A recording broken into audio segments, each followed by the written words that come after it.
Hello, welcome to Faces with Columbus City Schools.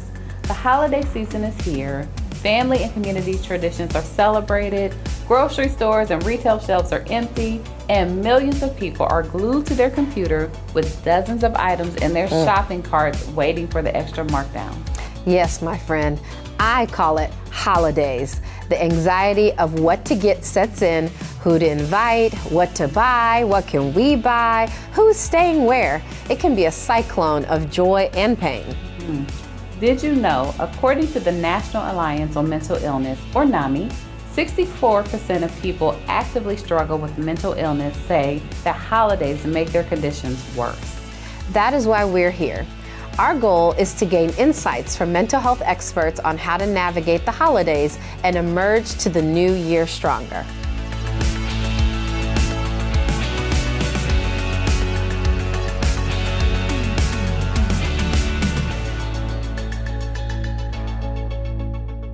Hi everyone, it's Gina McDowell again. Today we're here to talk about how to teach our kids the joys of giving back at the holidays. Even though we generally think of the holidays as a really exciting and happy time, it can kind of be stressful for some of us. We are seeing lots of people that we might not see throughout the year, and sometimes there are a lot of people at some of our social events, so it can be a change in our routine, creating a little bit of stress. So luckily, giving back has been shown to actually help combat this stress, and it's been shown to give us a bunch of other health benefits too. So a few of them that we've seen are increasing self-esteem and a sense of purpose. Giving back has actually been shown to help decrease stress, and it also has been known to increase self-confidence and actually leading to other positive behaviors as well. There's part of an old Chinese proverb that says, if you want happiness for a lifetime, help someone else. Why not teach our kids this valuable lesson? Talk with your kid to see if there's a place that they would like to volunteer or if there is a certain charity that they would like to donate to. There are also some other really great ideas if you check out the blog post below. Whatever it is you choose, know that you are teaching your child a valuable lesson here at the HoliDaze. So let us know what you come up with. We would love to hear from you. Leave your ideas in the comment section below. So don't forget to subscribe, and we will see you next time. Happy holidays.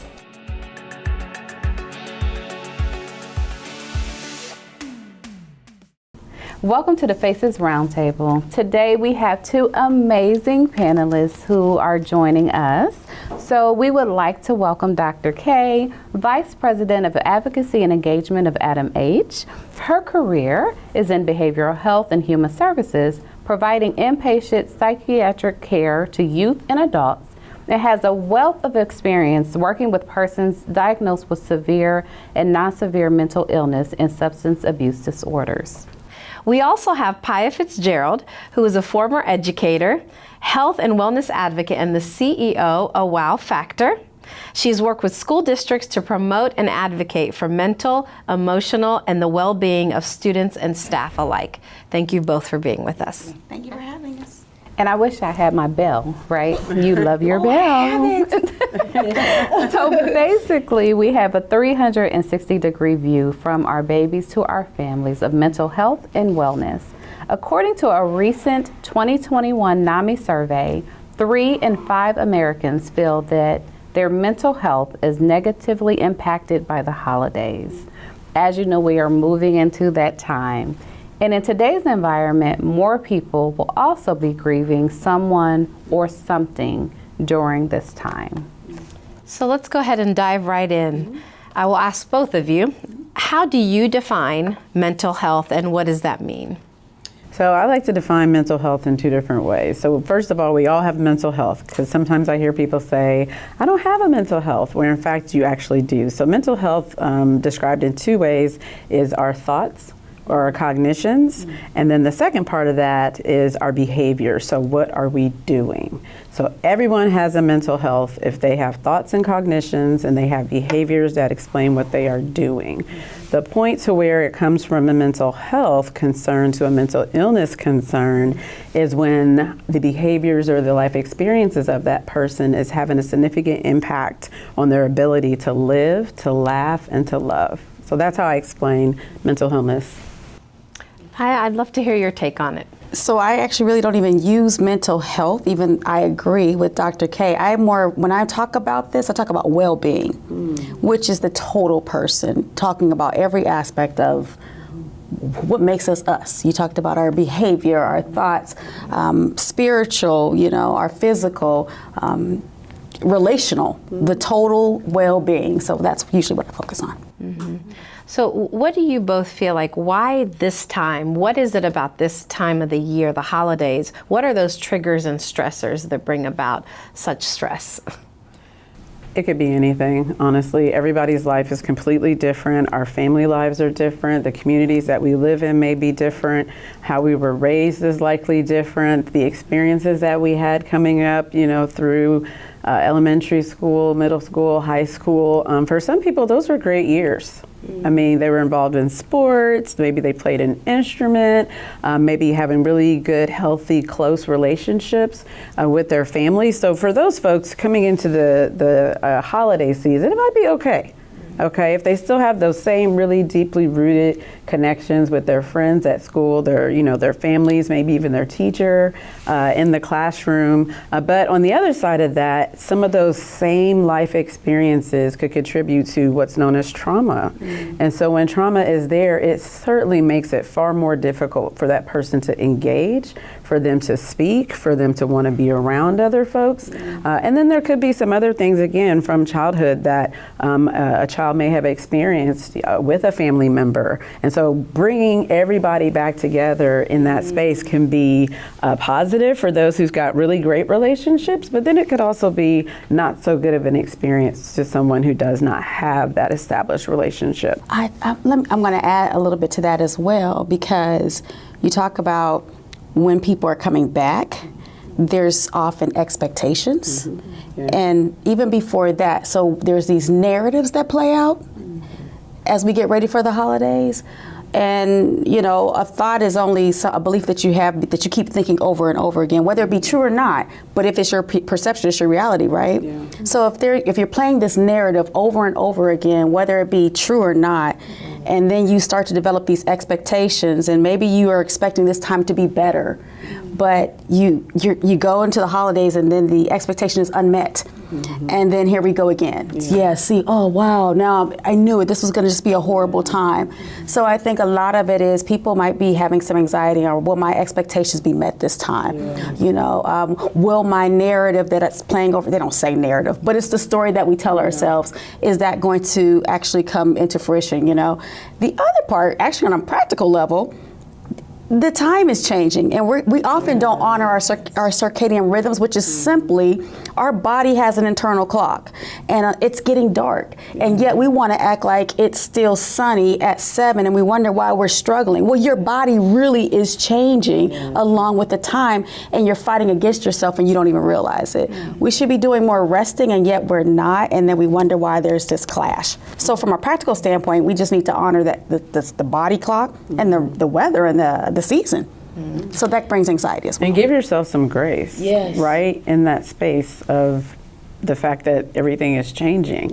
I sent a message, I think, to my family just the other day that specifically said that. Look outside, it's 5 o'clock. And it does have a significant, thank you for bringing that up, change in your mood cycle. It can happen to anybody. So you layer a mental illness or an addiction on top of a regular change, it's very confounding. So both of you bring up a good point. How do we differentiate between a bad day or when we are really struggling? Again, with the live, laugh, and love, that's like an anchoring core. So if you're noticing yourself, even if you don't have anyone around you, right? But you're noticing yourself that you are having a difficult time being able to live. Maybe that just means like going to work, for example. I have to keep a roof over my head. So I gotta, I'm living, but I'm struggling. And then to laugh, like, most people who suffer from, depression, sometimes anxiety, really like to isolate themselves from other people. So if they're not engaged in activities that would otherwise have made them happy or excited, that's something to be, concerned about as well in that particular space. So, good tips. Thank you.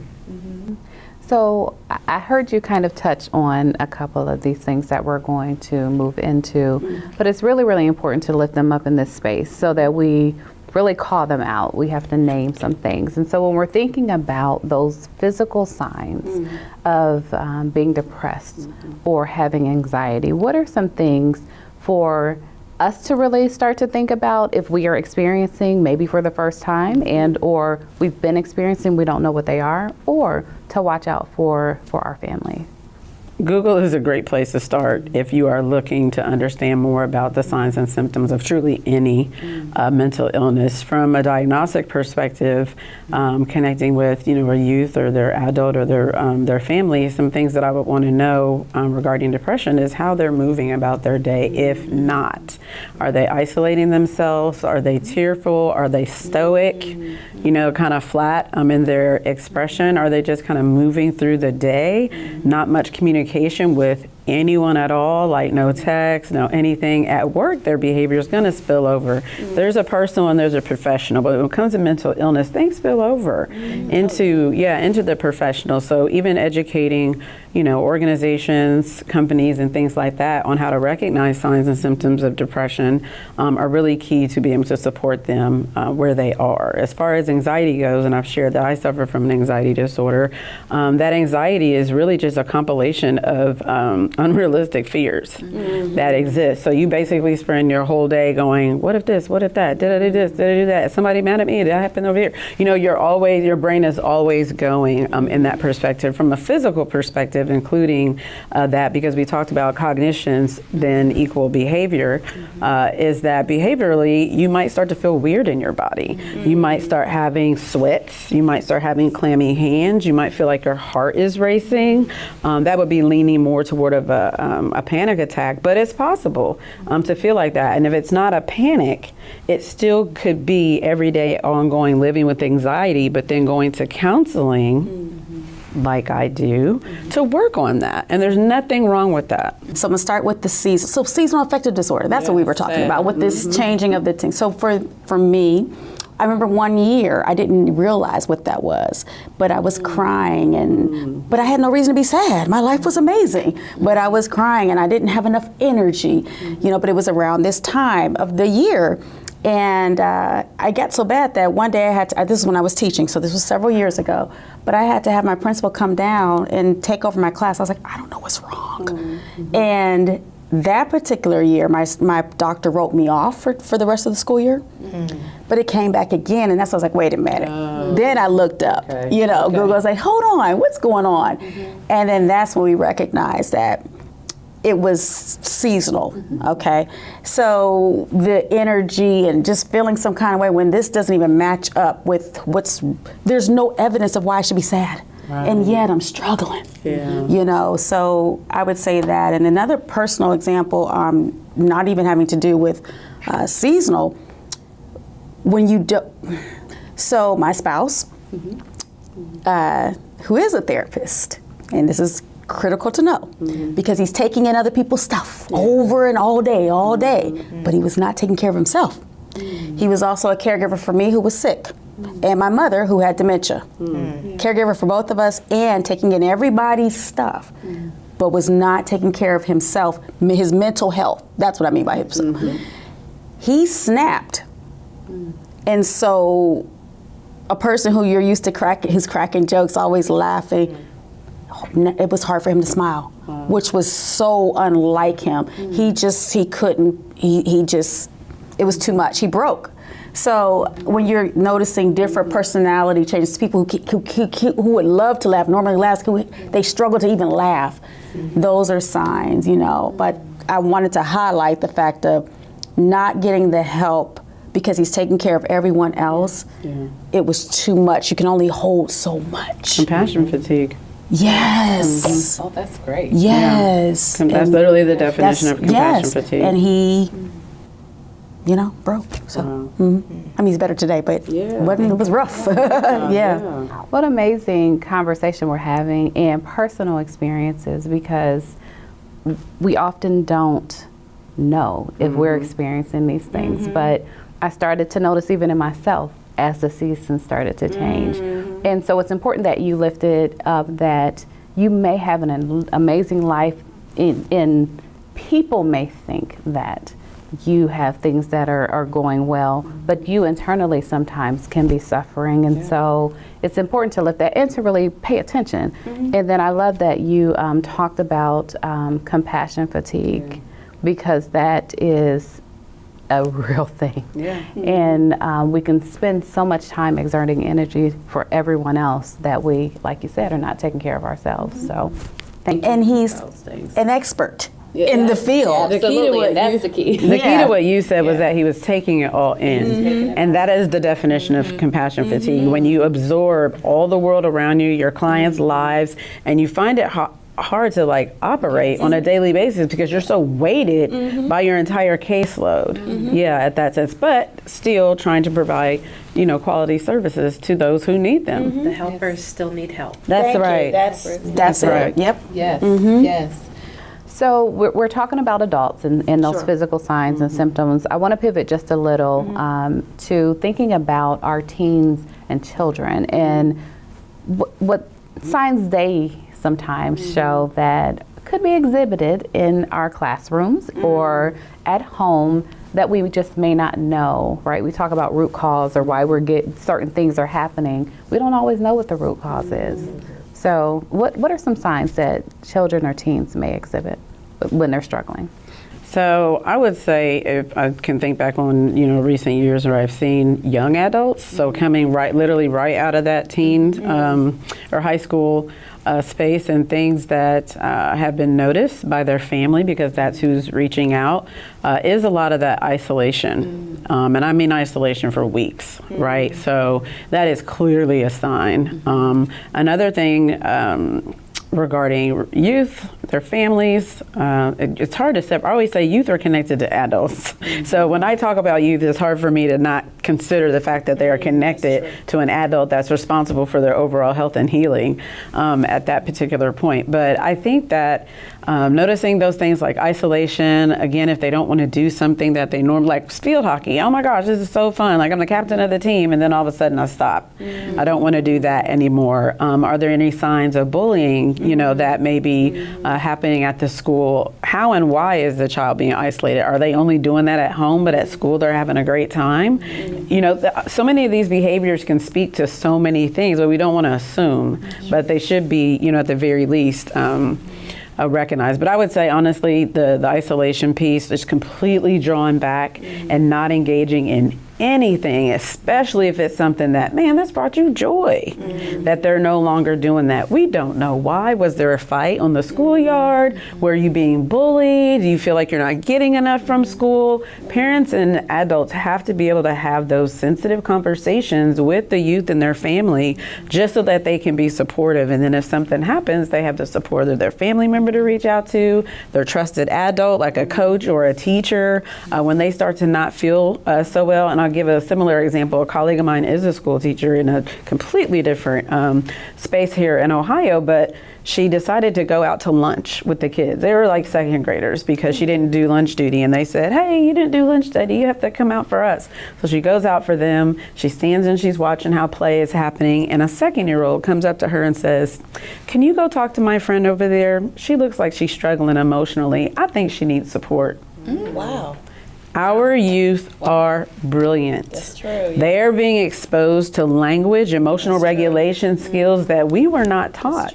So for a 2-year-old to come up to an adult and use that verbiage for their friend to get help, that is quite significant. So that's another reason why we have to listen to our youth when they are talking, and listen to what's not being said. Yes. And listen to what's not being said. You said bully a couple of times, and I'm wondering, would you say bully is also probably the acting out is a sign of some depression or something going on? It's possible. So irritation, getting really irritable for really any reason at all, that could feed in to a behavior like that. Yeah. Okay. Yeah. So I wanted to talk about, you mentioned a couple things that, that children now have in their lives. And when I think about when we grew up, right, when we came up, we didn't have this almighty social media, these cell phones, all of these things. So talk to me about how has social media impacted mental health? Repetition. If you're seeing the same kinds of things over and over again, the same kind of messaging over and over again, and if it's not giving you life, or if it's causing these thoughts where you're constantly questioning yourself, doubting yourself, and you're seeing constant images that make you doubt and question yourself, you are rewiring your brain. Every time and you're reinforcing it whenever you see images that continue to solidify this message that you should doubt yourself, you know? And so I would say that's the constant looking at messages that don't feed you. You are rewiring your brain to basically say you're not worthy. So yeah, social media has a lot of value, right? But when it's not balanced with the right messaging, when there's not enough of a break, I think that can just be harmful, just because of how the brain works, neuroplasticity. So that's my one comment, and that's for children, adults, all of us, you know. So. Yeah, I definitely think that social media has reached a pinnacle point now that, again, we did not have exposure to at all. So there are really great things on social media in the space of mental health, and I see those things and I'm like, oh, this is really great. But there are things that are out there that should really just not be fed into, given energy to. And I love how you said, if it starts to mess with how you see yourself and creates that false reality around you, then that is definitely something that should be looked into. Again, parents, I know there's a lot of parental guides on these different social media accounts, but I can't remember the average amount of time that you spend on, just social media. I mean, not putting your phone down, not engaging with other people. So my hope is that as we see things on social media that do touch on that space of mental health, that they will always be positive, that they will always be destigmatizing in a way that helps to move us forward as a society. So thank you. Thinking about resources now. So, we've identified a lot of different areas, some signs to look for. Both of you know that typically the school is the hub for a lot of resources for families. They come seeking social workers and our school counselors for help. But when school is out, right? So we have a couple of major timepieces that are coming up. Wellness Week, we're out for a week. Winter break, we're out for 2 weeks. Where are some resources beyond the school that our families can look for in terms of mental health in the community? I would say some things are already there. She talked about laughing. Go to bed laughing. Don't go to bed off of a drama. Start with just finding something to laugh at together or just by yourself. That laughter is medicinal. There's healing properties in the laughter. Games. Connect Four. There's cheap versions of Connect Four at the dollar store. But the playing, getting back to the basics, I would say those are things that easy to touch, easy to access. And then I was just going to say, you hear me talk about this all the time. The 4 Agreements by Don Ruiz. You want me to offer that into this space? Yes. So 4 Agreements. If we follow the 4 Agreements, we can cut down a lot of stuff, but the 4 Agreements, make no assumptions. Always and only do your best, even if your best on Tuesday is not the same as your best on Wednesday. Only do your best. Make no assumptions, only do your best. Take nothing personal. You don't know what's going on in someone's head, and yet you're creating, just because they didn't say hi, you don't know that maybe they didn't hear you. Maybe it had nothing to do with you, but the only way you'll know is if you'll have a conversation. So what do we have? Make no assumptions. What did I say? Always and only do your best. Take nothing personal. What's our last one? Speak life. Watch your words. When we say things like, oh, I'm so stupid. Oh, I want to die. We say that tongue in cheek. However, your brain does not know the difference. And you're constantly, again, it's about that rewiring of the brain. You're speaking things to yourself that is not going to help you.